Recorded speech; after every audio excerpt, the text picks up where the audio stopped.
کچھ چیزیں آپ کو لگتا نہیں کہ بہتری کی طرف آپ مائل ہیں، آپ کچھ لگ رہا ہے کہ ایسا کچھ ہو رہا ہے؟ بہتری بلا شبہ ہے صحیح، اور اس میں بہت سارے اقدامات ہیں، ورنہ آج حافظ سعید کے خلاف مقدمہ نہ ہوتا، صحیح ہے نا، اور لیکن اس چیز کا ادراک اور اس کو قابل اعتبار اسی وقت وہ ہوگا جب 2 مہینے کے بعد فائنینشیل ایکشن ٹاسک فورس کا اجلاس ہوگا اور اس میں اس بات کا اعتراف کیا جائے کہ واقعتاً ہم نے یہ کام کیا ہے باقاعدہ اعداد و شمار کی بنیاد پہ۔ صحیح۔ مولانا صاحب آپ کی طرف آؤں گا، انفیکٹ جیسے امتیاز گل صاحب بھی فرما رہے تھے کہ ماضی میں اگرچہ کوششیں ہوتی رہیں لیکن آپ کی طرف سے بھی کوئی مثبت کوئی ایک طرح سے رسپانس نہیں ملتا تھا، اور وجوہات یہ تھی کہ آپ کو کچھ خدشات تھے کہ شاید حکومت پتہ نہیں کیا کرنے جا رہی ہے، ان تمام مدارس کو اپنی تحویل میں لینا جا رہی ہے، ان کو ختم کرنا چاہ رہی ہے، مقاصد کے ہیں۔ اب آپ سمجھتے ہیں کہ خدشات دور ہو گئے ہیں اور جس طرح کا اب انیشیٹو لیا گیا، آپ کے خیال میں یہ اس ایشو کو ایڈریس کر پائے گی گورنمنٹ؟ بسم اللہ الرحمن الرحیم، السلام علیکم ورحمۃ اللہ وبرکاتہ۔ سب سے پہلے تو آپ کا شکریہ۔ دینی مدارس کی قیادت نے ہمیشہ افہام و تفہیم کے ساتھ جملہ معاملات پر کھلے دل کے ساتھ، وسعت قلب کے ساتھ، وسعت فکر و نظر کے ساتھ گفتگو کی ہے، اور اصل بات اس مائنڈ سیٹ کی ہے کہ آیا دینی تعلیم بھی ہمارے سوسائٹی اور معاشرے کی ضرورت ہے یا نہیں۔ ظاہر بات ہے کہ جس طرح پاکستان کے عوام کو اور قوم کو ایک ڈاکٹر کی، انجینئر کی، سائنسدان کی، اچھے بیوروکریٹ کی ضرورت ہے، وہاں پاکستان میں قوم کی ضرورت، عوام کی ضرورت، مسلم امہ کی ضرورت ایک مستند عالم دین کی بھی ہے۔ لہذا دینی علم کی، دینی تعلیم کی ضرورت کا اعتراف ہونا چاہیے، اور مدارس کا بنیادی جو مقصد ہے قیام کا وہ قرآن و سنت کی تعلیم ہے اور قرآن و سنت کے علوم کا فروغ ہے۔ جہاں تک بات ہے جدید علوم کی، سائنسی مضامین کی، کبھی بھی مدارس کو اس سے انکار نہیں رہا، بلکہ ہم اس کو اپنی ضرورت سمجھتے ہیں، وقت کا تقاضا سمجھتے ہیں، دینی ضرورت سمجھتے ہیں۔ چنانچہ 1989 سے ہم نے کلاس 1 سے 8 تک کے تمام عصری مضامین کو شامل نصاب کیا، جس میں ہم نے انگلش پڑھائی، سائنس، جنرل سائنس اور اس طرح معاشرتی علوم، پاکستان اسٹڈیز، کمپیوٹر سائنسز کے کورسز شروع کیے۔ پھر ہم نے 2003 میں 9th اور 10th کو بھی اپنے نصاب کا حصہ بنایا، اور یہ اس بات کا ثبوت ہے کہ آرمی چیف نے گزشتہ روز دینی مدارس کے وہ طلبہ اور طالبات جنہوں نے پاکستان کے مختلف بورڈز میں میٹرک کے حالیہ امتحان میں پوزیشنیں لی ہیں ان کو انعامات دیے ہیں اور ان کی حوصلہ افزائی کی ہے، اور یہ طلبہ پاکستان کے تمام صوبوں سے تقریباً تعلق رکھنے والے ہیں، جو اس بات کی علامت ہے کہ مدرسہ صرف قرآن و سنت کی تعلیم نہیں دے رہا، بلکہ مدرسہ جدید سائنسی مضامین کی تعلیم بھی دے رہا ہے، اور اس کو وہ اپنی دینی ضرورت بھی سمجھتا ہے۔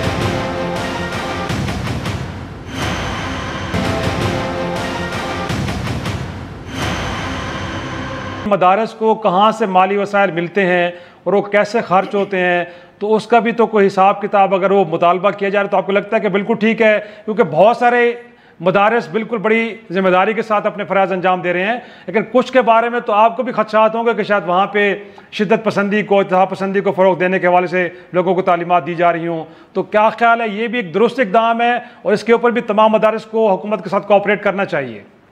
دیکھیے بات یہ ہے کہ میں سمجھتا ہوں کہ مدارس جو رجسٹرڈ ہیں وہ باقاعدہ اپنا ہر سال آڈٹ کراتے ہیں، گورنمنٹ کے منظور کردہ چارٹرڈ اکاؤنٹنٹ سے کرواتے ہیں، اور یہ تو ہمارا مطالبہ ہے کہ دینی مدارس کے اکاؤنٹ بینک کھولیں۔ ایک طرف گورنمنٹ یہ کہتی ہے کہ ہمیں معلوم ہونا چاہیے کہ مدارس کو فنڈنگ کہاں سے ہو رہی ہے، مگر دوسری طرف یہ ہے کہ بینک مدارس کا اکاؤنٹ نہیں کھولتے۔ آپ خود تجربہ کر لیں، کل کسی بینک میں جائیں اور وہاں جا کر بینک اکاؤنٹ کھلوائیں تو دیکھیں آپ کا بینک اکاؤنٹ کھلتا ہے یا نہیں کھلتا۔